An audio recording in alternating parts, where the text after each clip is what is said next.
bush life is so great. It's so good. So we're just like a whole bunch of people in the middle of the bush with no cell service most of the time and like nothing really to do. And so people get really, really close. We all go through these like terrible hardships of like planting in shit places and being tired together. And so, you know, and we all eat together, we party together, we eat shit together, like we do everything together. And so people start to get really, really close. And it's just so much fun. You get a bonfire every night, you make a lot of friends, you can make a lot of art. A lot of art is made out there. Just some great Suffering times. together brings you really close. Yeah. It's like accelerated friendship.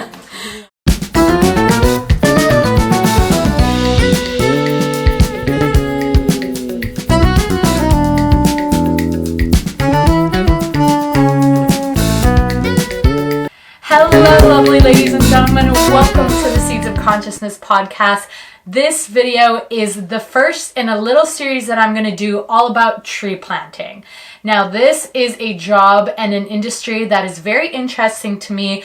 I have wanted to go into it for a couple of years, and I am finally committing to doing so this spring. And gearing up towards my first planting season, I have many questions and interests that I want to dive into about this world. So I decided to invite some guests onto my podcast who have been in this industry for a while and get their perspective on things. So in this episode, I am talking to Emma and Sarah. Both of them have been planting for 4 years.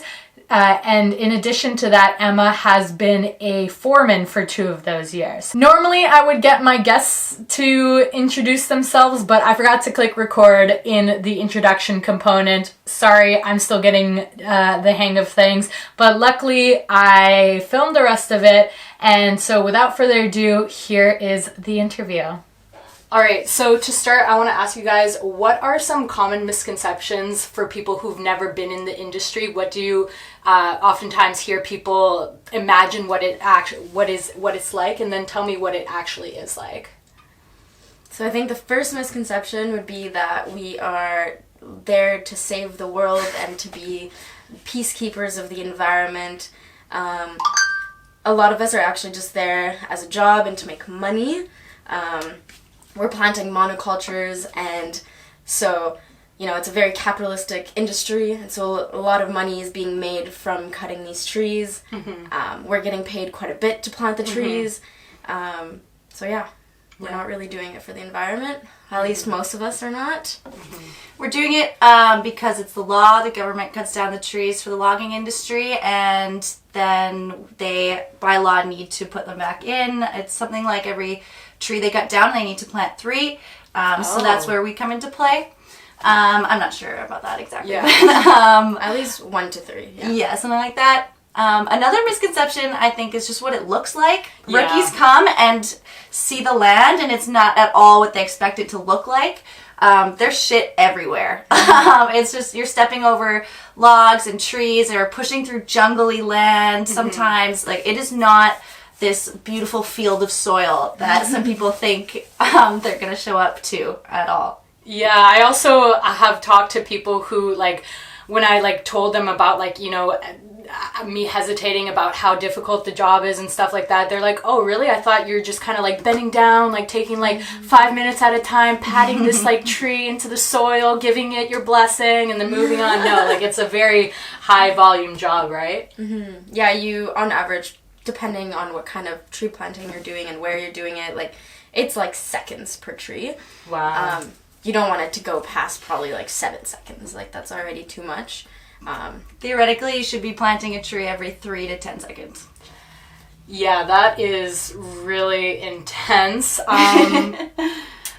It's a good workout for sure. So you guys mentioned that you can make a lot of money doing this. Can we talk about numbers a little bit? So first off, I know that it is a bit of an investment going into it. Like, you have to go in and buy your own equipment. So tell me a little bit about realistically how much you would invest, especially as a rookie going into my first season. And then what would the payout be for a rookie? And then also if you've come back and become more proficient.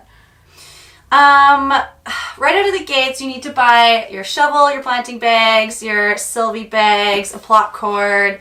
bear spray kind of stuff. You usually buy those from the company. They'll take it off your first paycheck. And then anything else would be by preference, gear, rain jacket, rain pants, hiking boots, or steel toes. So it's totally up to you. I really actually recommend just going to a thrift store, and it doesn't have to be that expensive because it's going to be destroyed anyway, for sure. I learned that. I bought $400 pairs of hiking boots my first year, and they didn't make it. They never make it. Really? So now I just go to the thrift store and buy like $4 hiking boots, and when they don't make it, you buy another pair of $4 hiking boots. We have different opinions. I feel like if anything, you should just invest in like a really like solid pair of Scarpas or something like that. It's totally preference. People can plant in whatever I they feel comfortable in. planted 2 seasons in my Scarpas. And so it depends on how you walk and stuff. I do think that good boots makes huge difference. And like usually they'll last you at least a season, if not like most of the season. And like your feet are everything. Like they need good support. And if you get like my first season got $40 pairs of like North Face boots, and they lasted 2 weeks. And then after I had to just buy a new pair that were shitty, and it just was like buying shitty boots over and over again.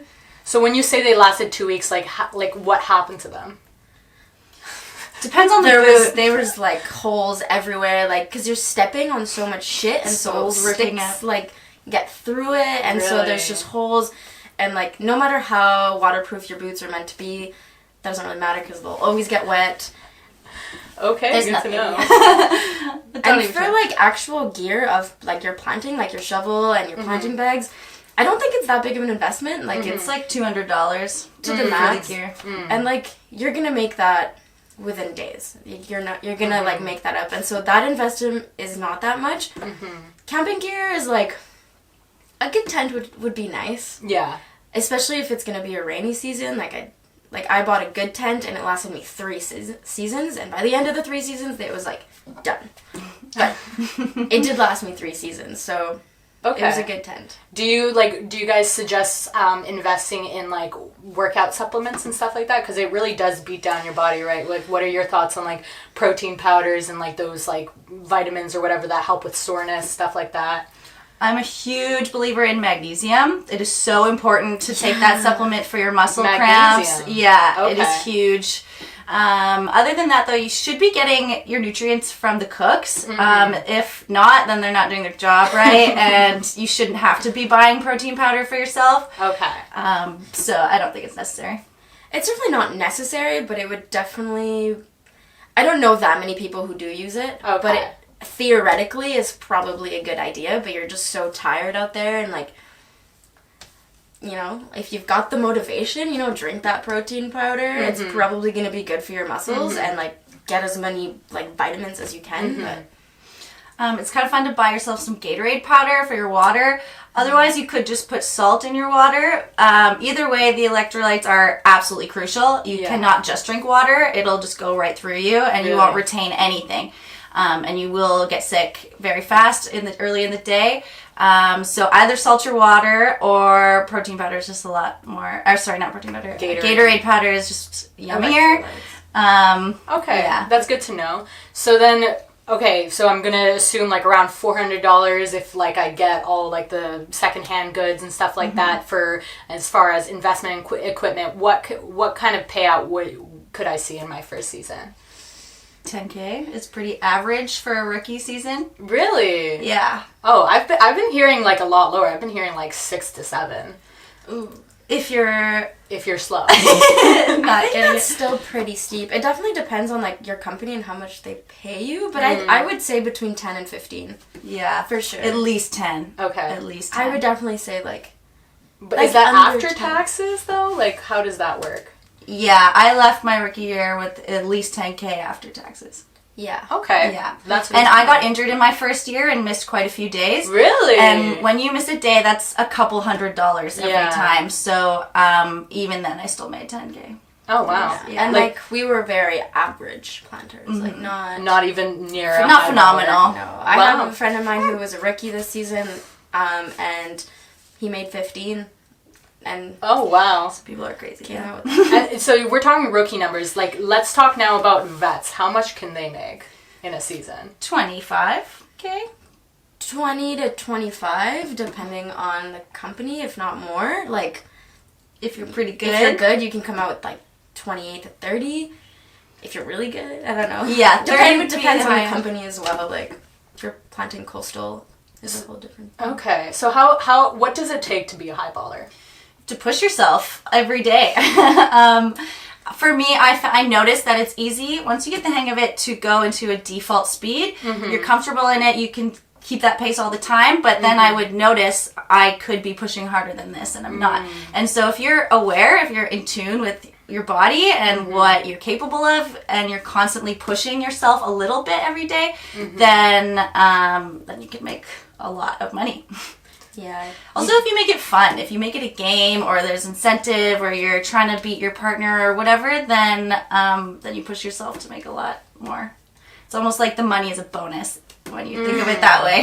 Especially if you're a competitive person, it can be really beneficial for competitive people because they, like, you know, it's like a race. I'm not a competitive person, and I was, like, cruising, and I'm honestly very satisfied with that, but, like, I don't know, all the highballers I know are just, like, ultimate efficiency. Like, how can I eat the fastest, do everything the fastest, you Just know? trying to shave seconds off anywhere you can. I did not eat lunch as a planter because I wanted to make money. Really? So you were just working like 8 hours straight, just whenever you're in the cash, like just scarfing down food and going back in there? I recommend not sitting down. If you sit down, you don't want to get up. Yeah, I've heard that a lot too. Yeah. Sitting down is not... But, like, eating on your way back to the cache or something is definitely efficient.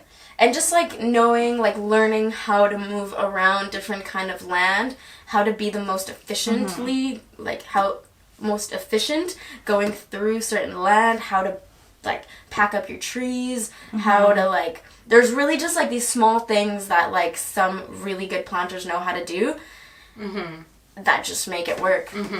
So in terms of competitiveness, do you think that it's a supportive environment? Of course, like everyone, like you make however much money you make, but do people like share their like tricks and secrets and stuff? Or is it very much like, I know how to do my work and I just want to continue to highball and y'all can just figure it out yourself? Really depends on the crew. In my experience, it's pretty supportive. Definitely a lot of talk about numbers. Some crews prefer not to discuss numbers at all, and some people find it discouraging. I think it can be a good thing. It's incentive. Like, I'm not super competitive, but I would hear what other people are planting and just make it a personal goal. Like, I want to plant more than that, and I would, and I didn't need to tell anyone about it or something. It was just like a personal goal to drive me that way. Okay. Yeah. I think people are always down to, like, help you and, like, give you tricks and give you advice, but, like, at the end of the day, like, you can get all the advice you want, and, like, it's definitely a lot harder done than said. And so you kind of have to, like, figure it out on your own, you know? Like, unless... If you've got, like, a really good foreman, they'll definitely, like, help you out, like, on the land. But, like, it's still just you 9 to 10 hours doing it. So you gotta have to, like, try new things and, like... Yeah. It's definitely a lot more fun when everybody's like constantly hitting new personal bests and you're excited for everyone and for the foreman too. It's like you have 6 people have a PB today. Like, it is a good atmosphere when everybody is succeeding. Yeah. Okay. So speaking of foreman, you said that you are a foreman. Can you explain a little bit more what is a foreman and what are you supposed to do? Like, how does it differ from a regular tree planter? It is a completely different job. I am not personally planting the trees. My whole job revolves around supporting the planters being as successful as they can. Like, I'm there to make sure that they can do their job and make as much money as they can, because I make a cut of what my planters make. So it's in your best interest to want to plant as much as you can and make as much as you can, and it's in my best interest to want to hire people who are motivated but also want to be pushed at the same time, so we can all do the best we can. So what does that practically mean? Like, what are you doing on a day-to-day? My day-to-day on the block is quadding in trees, setting up the caches, and what is a cache for people who a don't cache is kind of just a pile of boxes of the trees where the planters go and fill their bags, have their lunch, leave their stuff. There's usually like a walkie-talkie at that radio, at that cache. And that's where your piece of land is. So And it's- yeah, I cut the pieces of land. I tell you, this is where you are today. This is the density. this is the specs. I'm working with management and the mill to learn what is needed from us, and I relay that information to my planters. So I'm making sure everybody's happy. It's really hard to do and make everybody happy. And on day off, I'm making sure there's access to our next block and cutting down trees if that's necessary, or building bridges for myself so I can do the quadding. Making sure the trees are passable. I'm inland a lot. Checking the trees as well. That's also, there's checkers. So we're all on it. You can't really get away with planting bad trees. And I'm a coach. I'm teaching the rookies how to be efficient, and I'm a mentor, and I'm trying to be supportive and encouraging and creating a vibe for my crew. So you mentioned like you make a commission off of what all your planters Total plant. earnings. When I was interviewing for Brinkman, I noticed on their website they said that their foremans are non-commissioned, and when I asked them like why they chose to do that, they kind of mentioned that, you know, in companies where foremans are commissioned, there's almost like an incentive to like kind of treat your planters as robots and like value production over the actual like human. So can you speak a little bit more about the pros and cons of those? Yeah, totally. I've seen that happen where it gets kind of toxic, where you're kind of seen as a number, as you valued for your production, which doesn't make anyone feel good at all. It's not super productive. So those foremen would probably get a day rate, but at the same time, that's less motivation for the foreman to work really hard for those planters to be as successful as possible. So I could see how maybe less money would be made overall. So I think the commission thing can be really successful in the right environment. The way I see it, we can all do our best work and work as hard as possible and get the job done, but in a really good, fun, positive environment. So it's just, I guess, the management style. I think there would be more money to be made as a foreman with commission, and there's definitely some cons to that. But I'm not entirely sure like what Brinkman their foreman day rates are, but on average, it's probably a little lower. So you would depending on the crew. It really depends on the day rate. Being a foreman is very, very, very hard work and very stressful, and so I don't know if I would want to do it for a day rate, because depends on the day rate. Yeah, it really depends on the day rate. Even other jobs in the industry, like there's tree runners or checkers who make day rates. It is a bit discouraging knowing there's a limit to how much you can make. With that sort of limitlessness is really motivating and a big reason why people do it. Okay, so I know you can't really speak for everyone, but would you say that being not commissioned almost impacts people's like approach to the job and how they treat their workers? It impacts the motivation for sure. Okay, interesting. All right, so I want to pivot a little bit and talk about what it's like outside of the actual planting. Can we speak about like bush life and culture? Do you want to start, Sarah? Bush life is so great. It's so good. So we're just like a whole bunch of people in the middle of the bush with no cell service most of the time, and like nothing really to do. And so people get really, really close. We all go through these like terrible hardships of like planting in shit places and being tired together. And so, you know, and we all eat together, we party together, we shit together, like we do everything together. And so people start to get really, really close. And it's just so much fun. You get a bonfire every night. You make a lot of friends. You can make a lot of art. A lot of art is made out there. Just some great times. Suffering together brings you really close. Yeah. It's like accelerated friendship. What kind of people do you usually find in a bush? Tree planters are the best people I've ever met. My entire world is the tree planting community. All of my friends are planters. They're just so down to earth, kind, hardworking, genuine people. So appreciative of anything that you have or that you are. It's really beautiful. I've also heard it be mentioned that that's where you find a lot of like freaks and hippies and degenerates. Would you say that that's accurate? Historically, yeah, that was definitely the stigma kind of, but, and still, I guess, but there's a lot of people, it's just also a lot of students, a lot of people trying to get through school. It's definitely a lot of like normal people as well. So a little bit, but not totally. Okay. Yeah, I think I think tree planting back in like the 80s and 90s was like slightly different, where it was like Homeless people, all and of the degenerates, and then we were all dirty tree planters. Though we're still all dirty tree planters, but a lot of us like do have like our students and like are working towards like paying off degrees or like I don't know, using that to travel. There's a lot of travelers out there that are just using their money to like explore the world. Okay. And then what about like, let's discuss a little bit about like relationships and hookups and sexual harassment and all that. Like how is that culture? Because I hear it is a very wild place, eh?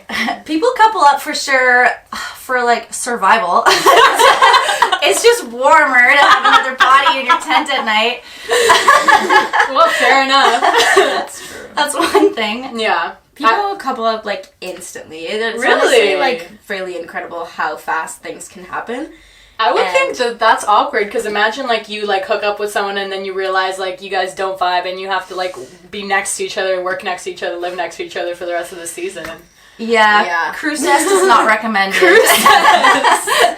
Is that like dating someone on your crew? Yeah. Okay. At least you have that space during the day. But It can get a yeah. little complicated. But I do know people who've met someone either on a crew or on a separate crew, and they've been together for years now, and it's really incredible. Like, Tree planting brings out every side of a person, and so you really get to know them to the core. And if you still like that person, then there's probably no surprises after that. So it can bring out a lot of beautiful relationships, for sure. Okay, that's good to know. Like, personally, I don't know if this is the right kind of approach to go into it, but like, I'm kind of hoping that I might meet someone out there, just because I am a very alternative person. Like, I lived in my van for the last 6 months, and I'm planning to continue to do that. So it's kind of hard to date outside of it. Like, I need someone just as weird as me. So I don't know, I hope I find someone there. But also it is interesting just because, like you said, it like brings out almost like the worst in you. Of course the best as well, but it's a lot to show someone, right? But I think it's better to get that out sooner than later. Yeah, that's true. So how about like we discussed a little bit about like people coming together. How prevalent are breakups? Like perhaps like couples who go into it together. Like, do you see as many relationships falling apart as they are coming together? Couples who go to the bush together, it's quite common that they break up, and that sucks because usually someone leaves or both people leave. It's really not recommended for foremen to hire couples, especially rookie couples, because it is very likely that it won't go well. Okay. It can go well. I went planting in my rookie year with my boyfriend, and we did survive the 2 seasons together, but it was very challenging, and it does bring out definitely some ugly parts of everyone. yeah, because just like if you come in as a couple, you're probably going to be sharing a tent, and so now you're sharing a tent, you're sharing your friends, you're sharing everything, and sometimes you work together, and so you're just spending all of your time with this person, and so it can get like all intense. Yeah, it's hard to like just process everything that's going on when you have someone else there with you, right? Okay, so let's discuss a little bit about sexual harassment, because although it is all fun and games, I'm sure pretty good vibes, like it is not without its issues. So you mentioned that you actually are quite involved in that, so can you talk a little bit more about that? Yeah, so I got involved last year around this time in creating a sexual assault workshop at my company, because we had one last year, the year before I mean, and it was just 2 middle-aged ladies who came in, gave a PowerPoint after a work day, and like this is a conversation that is so important. It's like I studied this in university. I'm a gender studies major, and I know the extent of the importance, and so I volunteered to like create a more interactive workshop. And so I did that, and I was involved in creating a sexual assault policy at my company, which, you know, is not required by the government of Canada to have. Like, it's Interesting. It's just like, if the company wants to do it, then it's good. If not, you're not required. And so for the first time ever, we like started making one, which is a really hard process. So what does it entail specifically? having a, like, knowing, like, what to do if someone comes out and was like, hey, this happened to me. You know, now we have literally a step-by-step process on, like, what to do. Because before, like, there was just, like, nothing. There was just, like... It was pretty bad. For example, there was a sexual assault, or somebody forced themselves into a woman's tent and it was not wanted. She had said no. But that person wasn't fired because they were a highballer and they were making the company a lot of money. So things like that would happen without these proper protocols in place. So it's really important that there is, like, step-by-step, this is what needs to happen. Yeah, and, like, the bush is a really interesting place because it almost becomes, I don't know if primal is really the word, but, like...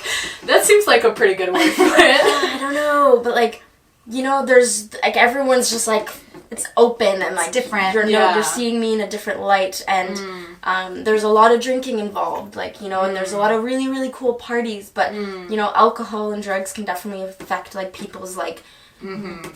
communication. And so things definitely happen. They do happen. They can happen. And so I don't know about other companies, but I know that, like, these are things that are starting to be talked about in the bush. Especially out there where there's no self-service. Like, if you want to leave, like, you have to go through quite a big process in order to leave. Like, you have to, like, you know, tell your foreman that you want to leave. Leave as in quit, or, like, leave as in go... Like, quit. Like, Okay. if you, let's say, something happened and you just want to exit. Okay. It is kind of hard. Like, you have to, like, get someone to drive you into town. You're probably in a random town. Like, you don't have many people to call. And so, if you don't have any, like, policy in place or anything, like, people can definitely be left in the dark with, like, not knowing what to do. Scared, yeah. Yeah. For example, in that example I shared, the man was not fired, and the woman ended up quitting because she was so uncomfortable working around him and stuff, and that is a lot on her, feeling like a quitter, feeling like she couldn't do it. Like, it just comes with so much, and that's not fair. Yeah, it's almost like it was forcing her hand in an uncomfortable situation. How prevalent would you say it is in this industry compared to others? Like, because I don't want to scare anyone, but, like, realistically speaking. I haven't seen it happen a lot, honestly. In my 3 seasons, I haven't seen anything major happen. That story I shared happened at another camp. Okay. So it's, in my personal experience, not that prevalent, but I don't know about other people's experiences. I definitely think it's a lot more prevalent than we think, you know, like it's definitely happening in pretty much every camp, whether people are bringing it forward or not. There's just, like, a lot of leeway for, you know, things to go a little wrong, communication not to go right, and, like, just people to just cross boundaries, because the consequences are pretty low. Like, unless people in that camp specifically come into that camp being like, hey, like, I came into my camp, I gave the workshop, and I was like, if you have any concern, like, come to me. And I made this whole process in order to be trusted, and so people did come to me with concerns and with questions and with a whole bunch of things. And so, like, camps need someone that they can trust and to know that the company cares, because if they don't know, then, like, they're just gonna stay silent, and predators are, like, gonna be more comfortable in just doing whatever they want or crossing boundaries without any consequence. So that's why the workshops are so important. Okay, good to know. Thank you Yeah. for that. And Sarah made a really fun workshop. It was very interactive and really enjoyable. It got people out of their chairs and a lot of discussion happening. It was very, very awesome and interactive. Yeah, it was I do, like, consent and, like, sexual education workshops back in Montreal at home in, like, high schools and stuff, and so I had a lot of experience on how to create it and how to not make it boring. Because for people who don't talk about this often, it can just be like, ugh, I won't rape a person, you know? Like, and it's more complicated than, like, you know, forcing necessarily yourself Yeah, on. there's nuance to it, right? There's a lot of gray area, and that's actually the gray area that I focused on predominantly. And it's just to, like, spark ideas in your brains and to know that, like, we're paying attention and that someone in that camp or the company, like, there is consequence. Can we like touch a little bit more on like what does the nuance kind of look like? So alcohol is definitely a big one where things can get a little complicated. People forgetting or not realizing that, you know, you really need to pay attention to this other person, especially if it's a younger person.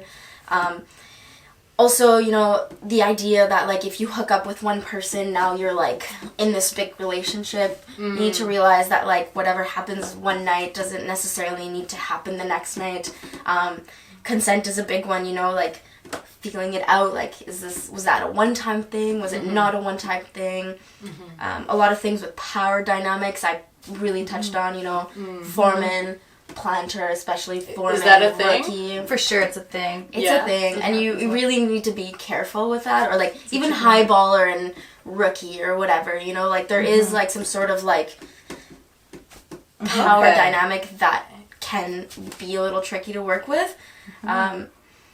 Interesting. Can you touch on that power dynamic a little bit more, like foreman and planter? Like, what are those kinds of relationship like? Can they work, or is it weird?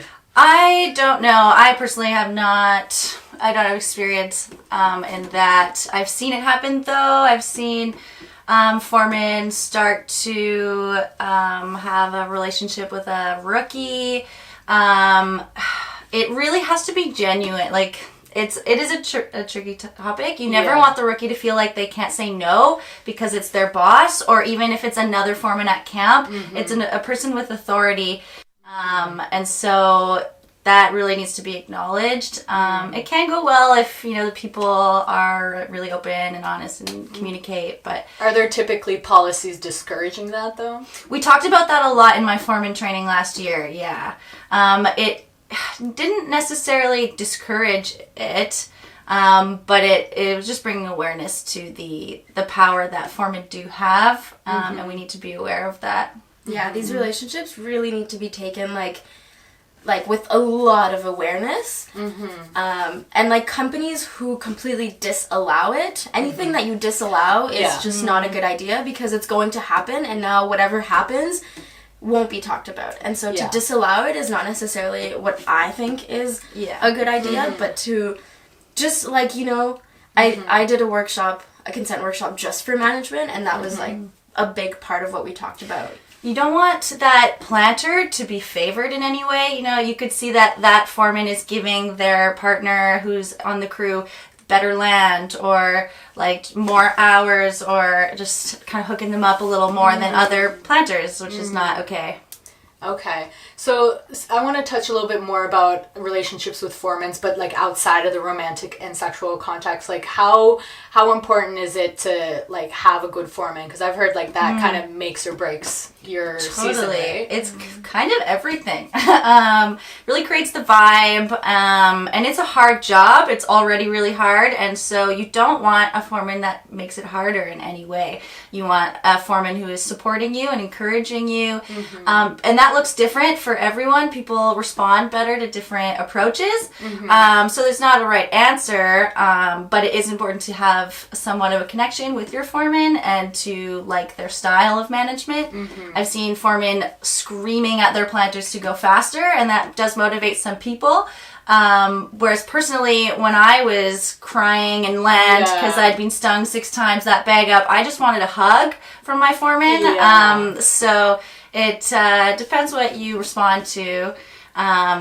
Okay. Yeah. So, can you give some like advice or tips for perhaps rookies or people going through the hiring process? Like, what should they look out for to kind of tell if that's going to be a good foreman and a good fit for them? Rookies doing interviews with foremen, it's definitely important to also somewhat be interviewing the foreman. They're interviewing you, but you are interviewing them. So it's important to ask like kind of what they're into, what they like, see if there's any sort of basic level of connection there. That's a good start. You could ask them why they like foremaning, what is rewarding for them that way, and their answer will tell a lot. Okay. Like for me, I love foremaning because I really love supporting people succeed in something that I'm so passionate about. As a planter, it was rewarding hitting those personal goals, and now as a foreman, it's rewarding helping people reach their personal goals. And I do emphasize in my interviews that I really believe in support and kindness.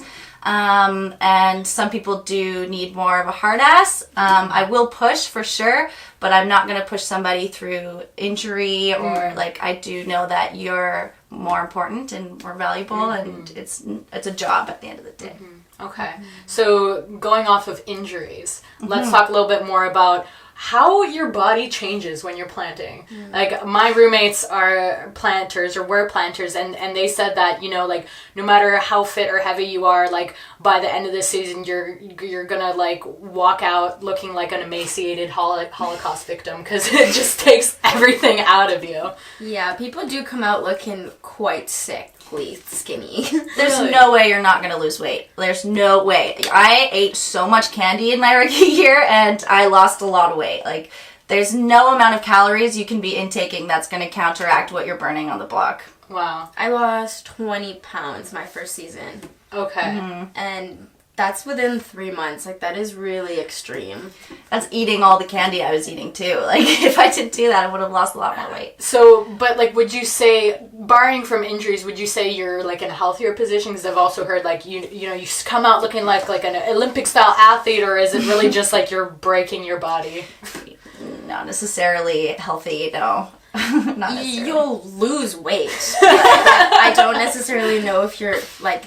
You will have stronger muscles. Some muscles are like your leg muscles, your back muscles, or your shoulders are very strong now because you are doing a lot of physical work. But that physical work can also like translate into like back injuries. You know, like most planters now have back pain forever. Knee pain, wrist pains. Like so many people get tendonitis in their wrists or in their elbows, and those don't really go away. Your bodies need rest, and we don't get a lot of that in the bush. So I really do recommend to take every restful chance you have. Like on night off, on day off, lay in a hammock and don't move your body. Like don't push it any more than we already do. Yeah, or like massaging in general. I feel like we underestimate the power of like what that will do to you. Rolling yourself out is like huge for your Stretching. muscles, but if you're so tired you don't even want to do that. But it is really important. It's important to nourish your body, to stretch, to never stop drinking water to the point where you feel like you might throw up. You've had so much water. That's when you know you like have had enough water. Really? Yeah, there's definitely never enough water. Yeah. Interesting. So what would you say you could do to help like prevent injuries? Like, because I'm going in with like my body, like I'm in really good shape, I'm healthy, but like I have had previous ankle injuries, so I know I'm weak in the ankles. Like I slipped down a mountain and I like had a knee injury that like is chill now, but I'm like wondering how badly my body is going to break in this process. So what can I do to help kind of prevent certain things? Like, should I bring braces? Should I like bring some kind of like supplements, like CBD oil? Like, what do you guys recommend? Do you want to start? I think braces are always good. Like, it's better safe to be sorry than sorry, but also learning good technique, you know? Like, there are techniques in order for you not to get tendonitis, or to at least avoid it, because even just the way you close your hole, like, the difference between this and this is tendonitis, you know? Like, it's very, and you're doing this, like, thousands of times, and so if you just, like, can learn proper technique, even bending down, like, where your knee is placed, and I know that's, like, kind of hard when you're, like, trying to just get through the land. That is things that will help you. Like, if you have ankle things, you can, like, just be a little bit more cautious of, like, how you're using your feet, because the more you're cautious about it, you're just gonna, it becomes automatic, and then you'll just do the right technique. Yeah, braces, physio tape is phenomenal. It's really, you should tape yourself before an injury, like preemptively tape yourself to avoid the injury. Okay. So that you cannot pull out of your proper position. Okay. So definitely that for wrist curls, because tendonitis is probably the most common injury for rookies. It's a lot of movement on this wrist tendon that we don't use a lot in our day-to-day. I got tendonitis pretty bad in my first year. And so in the preseason, I really recommend just doing some wrist curls with a really light weight at the gym or something, like 5 pounds, 3 pounds. I did that during the off season before my second year, and I did not get tendo in my second Really? year. And I told all my rookies to do that, and we didn't have any problems with tendo, good to which is know. crazy because tendo is very common. I heard planting ambi also helps. Yeah, I plant ambi as well. Yeah, it does work. It's not foolproof because, you know, if you get tendo in this wrist, you start to use the other hand, and then you get tendo in both wrists. But planting ambi, I do recommend it.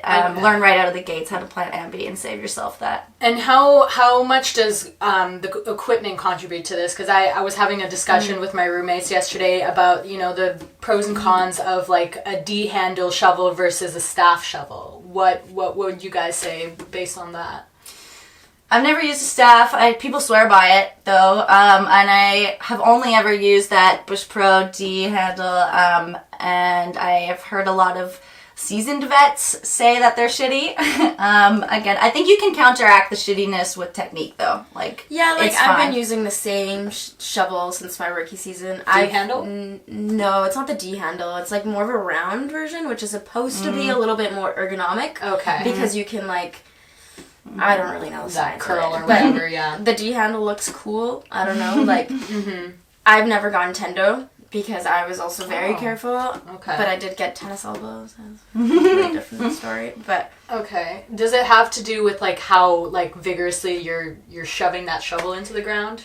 Yeah, with the tennis elbow and stuff too, it's the way you're reaching into the ground. If you're like yanking your elbow up like this instead of having a nice like angle in your arm, which would pertain to the length of your shovel as well, which is huge for injury. So that's why most people cut down the shovel as soon as they get it.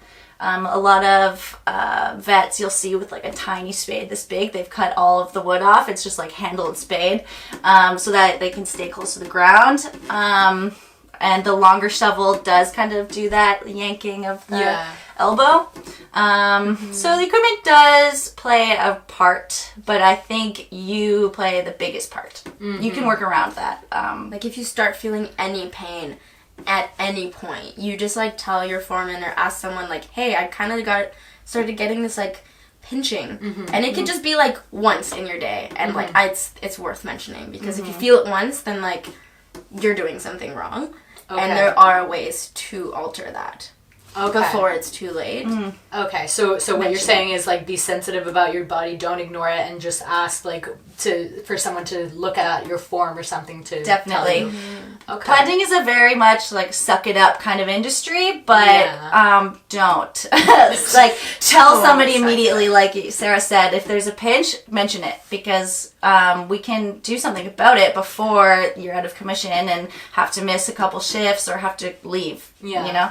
Because the only way to heal a tendonitis, especially in the wrist, is just to not use it. Stop. You can't like plant slower, you know, like you just can't plant.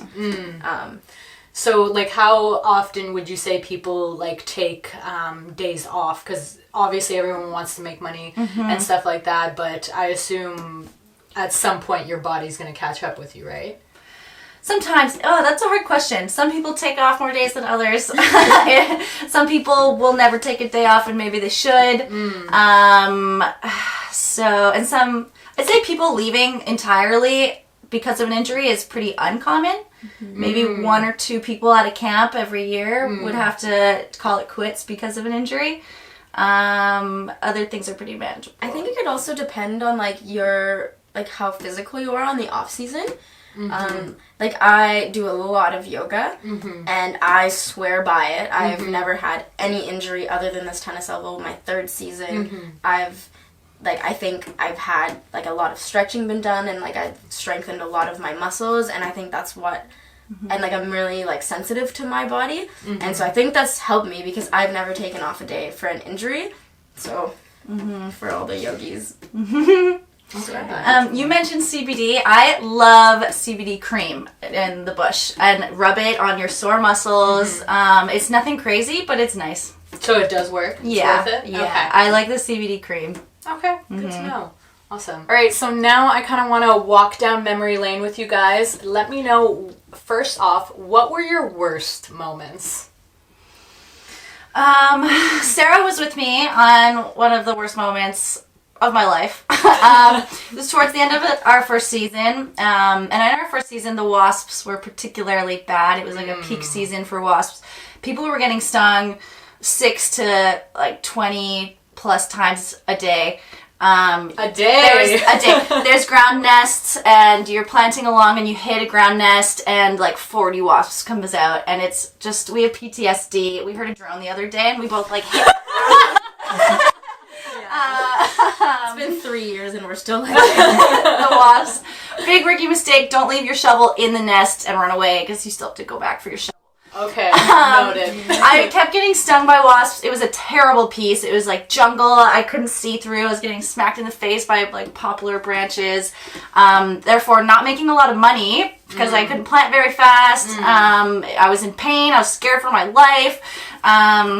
Sarah was there, but then our foreman moved her to another piece, so I was in this piece by myself, and I was sobbing. It was a nightmare, and then, because I was so scared for my life, I wasn't planting very good trees. I was just kind of trying to get away, and then later that day, I found out that the next day, I would have to spend the day fixing that piece for free. You don't get paid to fix the trees. You get paid to do it once, and if they're not good, you have to go back and do it again. So when I found out that I had to go back and fix all the trees in that waspy hell for free by myself, I have never cried so hard in my life. I sobbed in my tent all night. The whole camp heard me sobbing.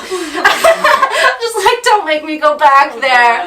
But I did go back, and it was fine, actually. I had fun. One of our friends volunteered to come with me, and we made it fun.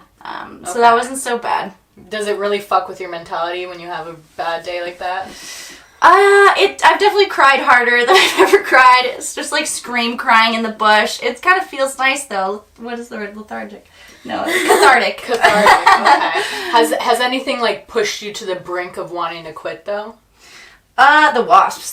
Those wasps, it's just pure torture. It is, like, not worth the pain that you are put through. And it's not common. Like, the wasps are not that bad every other year. Like, it was just particularly that year. Okay. Apparently they run in a cycle, and I fear that this year is another peak cycle for all of you rookies. Okay. To be fair, the wasps don't come in until late in like summer. August, yeah. Okay. So rest in peace for the beginning. Okay, so that's mostly a concern if you're like planting in the summer season, right? If you're mostly doing spring plant, should be fine with us. Yeah, they're still sleeping. Okay. How about you? Oh, there's just so many. But I've got 2 that were like particular my first year with the wasps. I just like had been going through every day, and like I'm a pretty tough girl when it comes to like just pushing through. Like I can do a lot, but like I just was in so much pain because I'd gotten stung so much, and like a wasp sting like lasts like at least a day or 2. Like it hurts for a couple days. It's itchy. And it's really itchy, and I just remember being in already a lot of pain, and like I was filled up my bags, and I was already filling them not very big because I didn't want to spend too much time out there, and I just like 6:30 a.m. in the morning I'd go out, and I just got like I hit like 4 nests, and I just like got stung on all of them.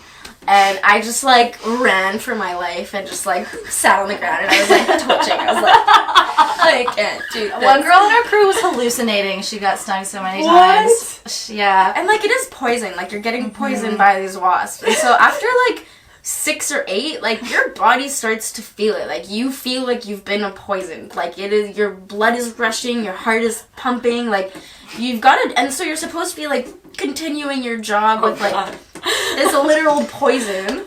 It's scary. And like bug spray and shit doesn't do anything, eh? Oh No, Okay. they'll see you through your pants, through your whatever, yeah.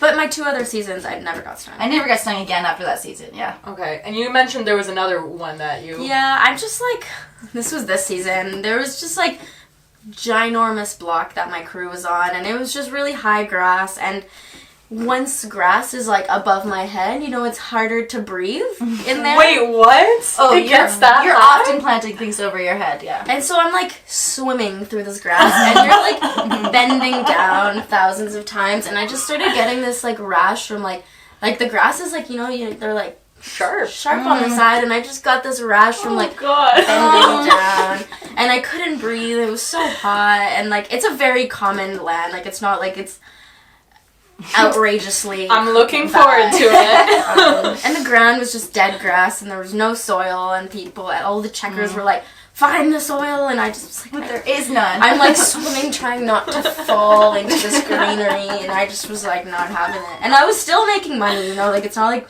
I wasn't making money. I just was like Suffering extra hard. just didn't want to do it. Yeah. Okay. Yeah. All right. So let's switch gears and talk about like some of the best moments you had out there. Some of the best moments are when you have a really pretty block. There's like snowy mountains in the background, and you're planting, and you look up, and you're like, oh yeah, that's why I'm here, you know. Or like, if it's kind of a chill day, me and my our planting partner would stop a little early and like sit on a log and have a picnic and like maybe crack a beer, but don't tell my foreman that. Those are really beautiful moments because you're like, we are out here, like there is nothing, and we're out here in nature with these beautiful friendships you've developed, and it's pretty special. Yeah, I've heard multiple people say that it's the people you meet that really keep you going. For sure. That's why when Sarah was taken out of that piece, it changed everything. You know, if you have somebody in there with you To suffer with. they like make it somewhat fun, you can get through it. But when she left and I was in there alone, I lost it. All right. And like planting is like when it's not terrible, it's like not that bad, you know? It When can be it's not enjoyable. Terrible, it can be enjoyable. And like I love planting with music, and I don't hate planting necessarily. Like when it's not too bad of a land and it's not pouring rain, if it's just like nice and sunny and I've got some music on and you can just get into a rhythm and you can just like think all day, and like I love just like thinking all day. It's and pretty like, listening to meditative. music. Yeah, I've heard my roommate saying that as well. It's like you can sort out your entire life within a season. Yeah, like For you sure. just think about like one person. Like I remember thinking about some of my friends for like 3 days in a row. I just think about them and like their entire entity, and I just was like, they're a good Planters person. make a lot of inventions out in the bush. You know, you're out there, you're like, you know what would Really? be good? What are some interesting inventions you've seen out there? A lot of them are tree planting related, to be honest. Yeah. It's like, what can we invent to make this better for us? Or like people like creating music. I know people who've like made like whole lyrics of songs, or I got stuck saying the same word for 3 days. Ungava. I remember that day. It's a sort of gin. I came to me one day and I just was like Ungava. That was your mantra? I swear. I loved saying it and I had nothing else to do, so I would just repeat. So I don't know. You just come up with random shit to do. It's Think about really cool to see where your mind goes with that much time alone or in nature. And there's so many hours in a day. Like, you can think so many things. And it can be really pretty. Like you've got like, you know, it's quiet. There's literally nothing around. Yeah. When the conditions are good, tree planting is enjoyable. But we are at the mercy of the elements. So when it's bad, it's Really just bad. Yeah. so bad. It's just so bad.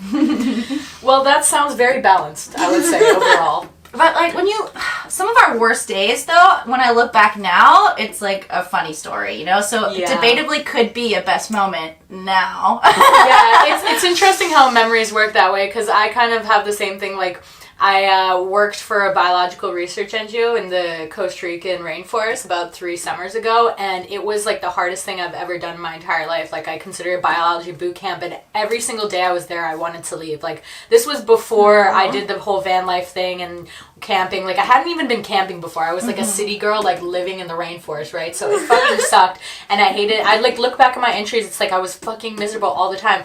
And yet, like, the moment I left that place, and even just reminiscing now, like, I only think back at it with fond memories. You know, you like forget about Absolutely. all of the bullshit, where you realize like it wasn't that bad, you know, like I went through it and I'm here. Yeah. And like a thing that I always tell rookies is that, you know, the day always ends, you know. At the end of the day, you're gonna come home to your friends, and like even if it's still raining, like you're coming home to a meal and you don't have to think about it. Okay, Yeah. yeah. And, a shower. and then the next day just restarts, and if you're lucky, you get a new thing. And so it's just like, if you're not lucky, you'll go back to the same one. So letting go is really important. Leave right? it on the block. Yeah. Leave it on the block. Okay, good to know. So to end, I just kind of want to ask you guys, how has this experience changed who you are? as a person? It redirected the course of my life for Really? sure. As a rookie, it just opened my eyes to the whole industry that I wasn't really aware of. There's a lot of money to be made in forestry and the bush. So that was awesome, and I fell in love with it. I didn't know that was a passion for me, and now I really wanted to foreman right away, and I see myself in the bush for many years because it's what I'm passionate about, and I didn't know that at first. What were you planning to do before this? I went to university for psychology. I thought I would be a therapist or something. But now that I know I can make a lot of money and be outside all the time and meet really amazing people and see wildlife and get in good shape, when you put it that way, it's just pretty amazing. You know, I almost feel like your life wasn't redirected, because it seems like that education kind of helps, because you are a therapist just for It is part of the dirty job. planters, right? So Yeah, it's part of the job. And it's an asset for you. Absolutely. And how about for you? I think people don't realize how useful it is. Actually, people do know how useful it is to have money, but like to come out and have all of the options available to you, because money is so important. Like, you can only make things happen with money most of the time, and so to make I love to travel, and so I've gotten a lot of traveling done because of this money, and like I'm paying for university, I'm paying for courses that I would never have been able to pay for before, and so just like that liberty at like such a young age is really cool. And like my first year and second year of university, I hadn't gone tree planting, and I was in debt because of student loans, and then I never had to take out student loans again. Really? And So you paid off your debt and paid for the... paid off the debt. Okay. I'm working towards that. Yeah, you still have a couple more years of tree I- planting in your body. And right? I'm still in school, so I don't technically need to. Yeah, but I'm gonna okay. use tree planting in order to just get that out of the way. It's a lot of thousands of dollars that the government just fucking handed to me, and I'm pretty bitter about it. Yeah. But tree planting is the only way that I can work 3 months and probably pay the whole thing off right away. Wow. And people spend decades trying to pay off their student loans. Yeah, So the that's money really is really, significant. really cool. Okay, amazing. Well, thank you so much, ladies, for spending the time with me and sharing your perspectives. I hope you guys enjoyed this video. If you did, please like and subscribe to my channel. This is not going to be the last tree planting video that I'm going to make, so stay tuned for those. And with that, I wish you a wonderful rest of your day. Thank you.